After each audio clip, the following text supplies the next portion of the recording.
Sir Robin. Yeah, we can ask questions na po. Okay, Sir Robin. Robin. Lalo kang gumaganda.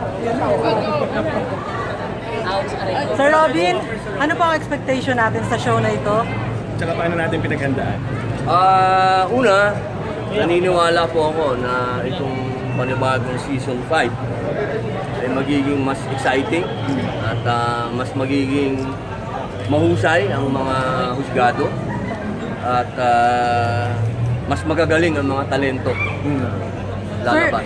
Sir, sabi ni Sir FMG kanina, mabait daw po kayo kagabi. All throughout the competition po ba, magiging mabait kayo? Parang ano ang magiging personality mo as a judge? Ako po ay kakampi ng contestant. Ako ay hindi magiging masyadong mahigpit. Hindi rin naman ako magiging maluwag. Ako ay hindi magmamagaling at sasabihin ko ang mga bagay na hindi galing sa puso. Sa tatlong judge na makakasama mo, may nakabanding ka na ba? Sino pinakaka-close mo na? Si FMG.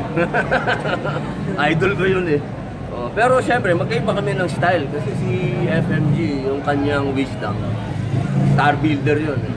Magkaiba kami. Ako kasi, kung siya yung nasa tuktok, nakatingin, ako kasama ako ng contestant. Hawak ko kamay niya. Kamusta po katrabaho sila Angel, sila Vice, being a judge po dito sa Si Vice, hindi ko alam kung kailan siya seryoso eh. Kasi laging siyang may punchline. Si Angel naman, napaka-seryoso ngayon. Kausap ko siya, words of wisdom yung lumalabas sa akin. Bagay din sa judge na. Robin, nalinya ka sa hosting, pero ngayon judge ka na. Mas mataas ba yung pressure? Mas mahirap lang to. Mas mahirap to kasi yung host talagang balanse ka eh. Eto talagang kung sino yung makikita mo talagang may potensyal, sorry na lang yung iba. Malamang mag-abono naman ako dito. Thanks, Robin. Congrats.